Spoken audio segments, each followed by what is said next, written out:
Hello everyone and welcome back to another episode here on the Hermitcraft Amplified server, and in this episode today we're going to be doing some mining for diamonds, that's right. And we're going to try out a technique that is suggested to perhaps yield double the amount of diamonds. Now I am quite skeptical about this idea, but I'm going to give it a try in today's episode. It just so happens it's actually probably a really good time for us to do just that. We have a stack of diamond ore in here, and over in this chest we've got another 42, so we don't have an enormous supply, and it would be nice to get some more diamonds in reserve, so that works out nicely. But what I'm thinking about more so is that in the last episode we got our installment of beacons around this place, and we've been focusing on doing some caving in the surrounding area, so it'd be nice to do some branch mining down at diamond levels, find some new caves to light up and get ourselves a whole bunch of diamonds as well. Look at all those beacon beams. Why can't we see the ones over there? That is kind of worrying. We should go over there and investigate that, because I want to go up to the surface as it is. And by the way, I love this slime block elevator that we built recently. This thing is so cool. Right to go down, left to go up. Left is actually where we want to go. And for the beginning of this video, what I actually want to do is work on this area just up here at the top. We need to build some sort of entrance building around the top of this, and we've got a little bit of land here that needs clearing out, and apparently those beacons are absolutely fine. It was probably this thing right here that was blocking the view of it, and it has mobs spawning all over it most of the time. I can see a creeper there and just over there as well, and I think it's about time this thing needs to go. So it's been here for a long time. This is the prank that Mumbo did on us, and I like it. It was awesome, and it was good to have it here for a while, but after some time it does have to be taken down because it is a prank and it is a graphics card. If you didn't see that video, yeah, the idea was that I was having graphics card troubles, and Mumbo thought he'd come over here and build a giant graphics card in my base, which was pretty awesome. Yeah, so the timing is really great because we've got all of these beacons in the area. That means we can go for, I think, from as far as the beacon range goes that side to that direction, it's 200 blocks, and we can instant mine the entire thing. So mining for these diamonds is going to be really easy. We've got a massive 200 by 200 box in each direction to work with. But as I said, first of all, what I want to do is tidy up this. And it's been a while since I did a time-lapse with some music, and we've got a few things here to clean up on the surface, like Mumbo's signs. I want to get rid of these iron blocks over here, and also just do a bit of terraforming around where our little slime block elevator comes up right here. As you can see, there's a bit of a mound. So we're going to jump into a time-lapse, and after we've done that, we're going to go and mine ourselves some diamonds.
So I do hope you enjoyed the time-lapse. That was so much fun to record and edit.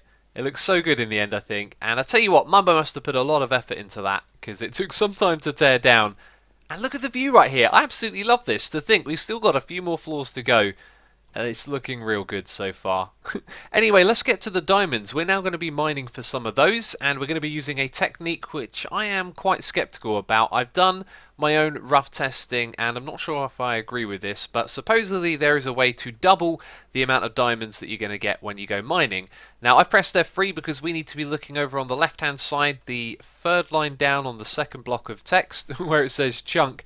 You can see there's a bunch of different numbers. Now, the game sort of saves the world in chunks, and it also generates the world in chunks as well, and ore distribution is done per chunk. So this person's logic was that if it's done per chunk, if you're mining through 2 chunks, then you're going to get twice the amount of diamonds. Now that doesn't quite sound right to me, because it doesn't mean it's going to distribute the ores on the edges of chunks, and therefore you're going to see twice as much. But there could be something to it, and I had a little bit of a test with MC Edit on a random world, and I wasn't really sure if it looked like it was, it was a very small test that I did basically, and I didn't really see much of an increase, but maybe a little bit of one. So we're going to just try it here in the world.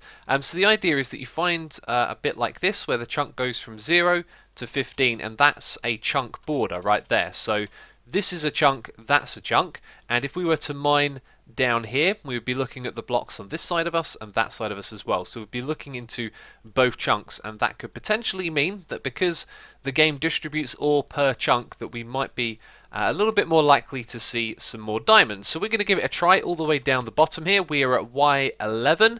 I do think that is the best height, if I remember correctly. I did the whole research and video on it, the best way to find diamonds, and I think it might have actually been 10 that I figured out would be the best height. Either way, we're just going to go 11 right here. So this is the marking of 4 different chunks. You can see we're in one chunk right here, we're in a different one over here, different one there, and a different one there. So what we're going to go and do is 100 blocks in this direction, 100 blocks in that direction, 100 and 100 again like that. And I'm just going to go in a straight line. We're not going to be doing poke holes or anything like that. And we'll end up going a little bit further than 100 because the range of the beacon is 100 and we can mine a little bit further past that. But that's what I'm going to be doing now. So you won't believe this, but we got a grand total of absolutely nothing. This is all I got right here. We got redstone, gold and coal, and we have farms for all 3 of those things. Absolutely ridiculous if you ask me. We just got unlucky, when you do this much branch mining, you should at least find one vein of diamond ore. And if you're thinking this is very little, well, I just left those things in there because we've got farms. I did discover a few ore veins of those different materials, including iron. Anyway, what we're going to do now is some more branch mining. We're going to get lucky at some point. That was just a really unlucky start. But this is going to be good for more than just finding diamonds. So what we're going to do is, once again, looking at chunk, is go all the way over to where it says 15. So we're now like 16 blocks across, looking to go into the next chunk. This is a chunk border. I'm going to go 100 blocks in that direction and 100 blocks in that direction, and hopefully this time we'll find some diamonds. And then I can just continue doing that, going down the tunnel every 15 blocks. But then I've been thinking we can do that in this direction, we can do it in that direction as well, and we can do it in these ones, and sort of create like a massive underground grid of tunnels, and that way we should be able to expose like a lot of the low down caves in this area, which is a good thing as we are lighting up all of our caves for our mob farms. So I don't know how much of that I'm going to do right now. I'm going to see how much I can tolerate. If I find some diamonds, it will definitely be encouraging, but otherwise I'm just going to crack on and see how much of this I can do. So I'm going to be honest, that was pretty pants in terms of diamonds, and I think we learnt a few things here. Anyway, I've done half of this, so going up and down in this direction, I've done from the middle as far out as the beacons go in that direction, found loads of caves, lit them up really well, and I'm pretty sure that's going to help with our mob farm, the witch farm over there, so that's good stuff. But in this chest right here, you can see that we got just 25 diamonds in total. Now this 8 right here I found in a mine shaft. So I found a mine shaft down at Y11, and it even dropped down to like Y8 as well. And that is the perfect height to find a mine shaft. Loads of corridors to walk through, plenty of opportunities for diamonds, and I found absolutely nothing for ages. And when I got to the very, very end of it, there were like 3 little groups of diamonds altogether, and all I got from them was 8 ore. So it feels like this area is really barren for diamond ore. And this whole doubling technique that we were trying to achieve today has seemed to given us nothing, basically. 25 is pretty lousy, but there is one thing that we didn't do, which was to collect all the other types of ores. These are just the ones that were on my path, and now those tunnels are loaded with redstone, and lapis was one of them that I did pick up. But redstone, coal, iron, and gold, And if we were to go back down there and mine those out again, I reckon we would find more diamonds sneaking in behind. Because one of the things that I always did when I was going branching for diamonds is pick up all the other ores. You know, if you find a big coal vein, you expose lots and lots of blocks and a good chance of finding more diamonds. So one day, I think, when I'm in the mood to do some more mining, I'll go back there and do that again and see how much diamond we get. But for now, all we got was 33, so just over half a stack for hours of work. And you can see here, really gone through my pick as well. Not that great. So to conclude on the whole diamonds thing, looks like we've got a visitor up there. What I'm going to do is an episode of myth busting, I think, and properly investigate and do proper tests for all of that stuff.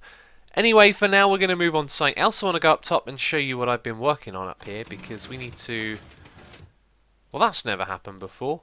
Let's try that again. Maybe I wasn't standing right in the middle. There we go. I've been doing a little bit of work up here. That's right. I've been building a building for this and working on this area, which has sort of been left untouched for a long, long time. The reason why, we built this lovely looking building right here, and then I wasn't sure how I wanted it to all tie together. But recently I've had a little bit of inspiration. I've got an idea here that I think we can make things work. So, these flower beds right here, I really love the way that they look. And as I say, I think we should probably change these up a little bit from one to the next. Do you know what would look good? I reckon instead of andesite, logs could look good as well. Maybe that's a little too contrasty. All these things, you know, there's lots of ways that we could change this up for each flower bed. But the main idea is that each one has like a different flower. That actually looks really good. And that we could use these flower beds to sort of fill in the spaces between buildings. Because I do want to populate this area over here with buildings. I like to challenge myself in this game, and one of the things I wanted to challenge myself with was building, and I just find it so hard to get into the swing of building regularly. We built this one over here, and then I just went straight underground again, which is what I love doing. Interiors, so much fun to do, but building exteriors, not so great. So anyway, let's not ramble on here for too long, because I want to continue building. I'm working on a structure here, which I think is probably not going to be the best looking one I've ever done, but it's going to be real simple. You know, you just come up through here, you can walk straight out. There's not going to be any doors. It's going to be nice and open. So just some simple walls with a little bit of shape and detail, and then a roof on top will be good. I also want to make it so you can look in at the redstone at the back, which I think is going to be a cool little feature. And then I'm thinking about how we're going to make the paths work. Now I can tell you already, I'm not really a fan of this. I think we should go back to doing paths like this. There's a little bit of variance between just the sort of bland and monotone stone bricks that we have here. But this thing, it does look awful. When I built this, I got a lot of feedback from all of you saying that it doesn't really look that good. It's like the inside of here just sort of flows out into this area, and it looks kind of ugly and messy. So we'll probably get rid of that. And basically what I want to do is have it so that in between our flower beds and built up bits like this, we can have a sort of uniform path. And I think part of what that's going to be is having a separated area with a diorite on either side, then a whole bunch of random blocks in the middle, and then some grass around the outside over here. Because we played around with that before doing quartz, and then these flowers, and I didn't quite like how it looked, and I think what looks better is just regular grass, which, by the way, actually no, it's the same as the flowers. Each one is sort of in a slightly unique position, but I guess grass does the exact same thing. Anyway, I'm going to tidy up this and try and get it so we can get a nice transition through this area and tie everything up together. So we're looking pretty good here. I think that was a worthwhile change. Those steps are so much better. And do you know what? A long bit of grass over here just doesn't do it for me. Short grass around the edges. Yes, that's looking real good. Also, we've got this trim of glowstone with carpet on top of it. Looks like I've actually missed out a few blocks over here, or just the one. What we should do is rotate these stairs. And I'm probably going to play around with this a lot, because you can see it comes quite close over here. And what I might do is remove the quartz and then just have glowstone with white wall on top of it. But those little things I'll just sort of do. And just over here I was going to move back this entire flower bed when I realised it's good to not keep uniform all the time. What I wanted to do is follow the principle we had here with this going one block around from the flower bed. Do the same over here, but actually it'll probably look better if we just make it go straight into the flower bed like this, so it's slightly different. And then our path comes through this area leading to whatever is going to go on over there. And things will get challenging with this later on, because we'll have to start terraforming, as this area all needs to be raised up so it's above all of this. And like I said earlier, I kind of want to fill in everything with flower boxes and paths between all the houses and structures that we build.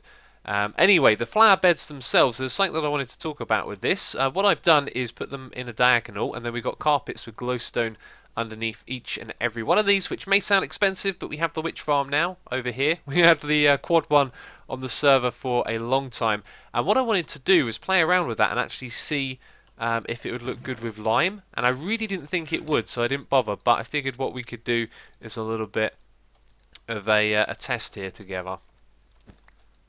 I mean, as I'm placing them, I'm screaming no.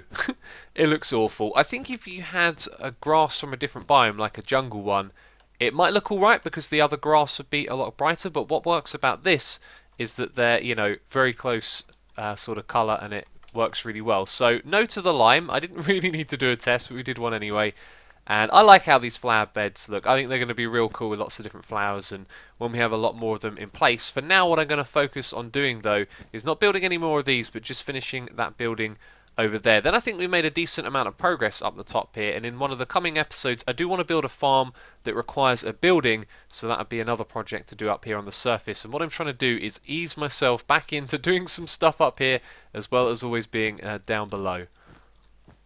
Progress has been a little bit slow at the moment, but taking it one step at a time. I've been doing things that I like. For example, we now got this green with the sea lanterns around the outside here. That feels a lot better to me, and I like the way that it highlights this middle bit. We're going to have a path going around the entire outside, and over here I finished this building. Now this is a strange roof. It's very grey, and it could possibly do with something in there to change that up a little bit. If we have a look at this and jump over here, you can see that it's sort of missing every other strip, and that's because I started building it based off of where the stairs already was, and then when it was finished I just kind of liked it. It didn't need to look like a proper roof, I thought, and I like the way it drops down a little bit at the back here as well. That looks really cool. No need to block all of this up. You can't actually get through to the other side, although you can have a peek at the redstone if you want to, and I just like that in general. It looks a lot... Okay, we fell down here. So from the side on it looks a lot different. I'm not 100% sure if I'm sold on it. I kind of feel like it just needs one or two more tweaks. But anyway, I had an idea that we're going to try out in a moment. I think what might make this look even better is having some banners just hang down off of that block up the top. It could also ruin it as well, because I love the way it drops down at the back here. I think that looks really cool. Anyway, after building this, I then realised, oh wait a minute, this was supposed to have a nether portal in it, this room. So I thought, well, we could just put the nether portal somewhere else. And at the moment, I really just don't have any inspiration for this room, but I want to do something that really stands out and sort of screams nether portal. So that's going to be at the top of these steps right here. And so I've extended the path around, and now I'm just working on a couple of flower beds to raise up the land. So before, this flower bed was actually lower down. You may have noticed that I've raised it, and that's because we need to go up and above this area, and I want to build a farm over here. So we're going to come up, and we're going to do our own sort of terraforming as we go around here. So although there's a lot of lower down land in the background here, we might actually make that high up and then just sort of build over it and, how can I say, you know, terraform it so it's hollow underneath, that kind of thing. So my inspiration at the moment, it just feels like it's kind of dried up on me. I've been trying lots of different combinations of things right here. I thought I just saw a mob on top of there. No, it's a cobblestone wall. So up the top here, it doesn't look really good. Tried it in lots of different places, and these two back here look like a good spot, and also at the front here. And then I realised I don't even know like what to put on these banners. Now, I'll have a think about it, but some sort of fade over a basic colour like this could actually do a lot, and then, you know, just a single colour with a fade would probably look pretty good. But we might want to colour code or maybe organise things a little bit. Either way, I'm just not sure about that.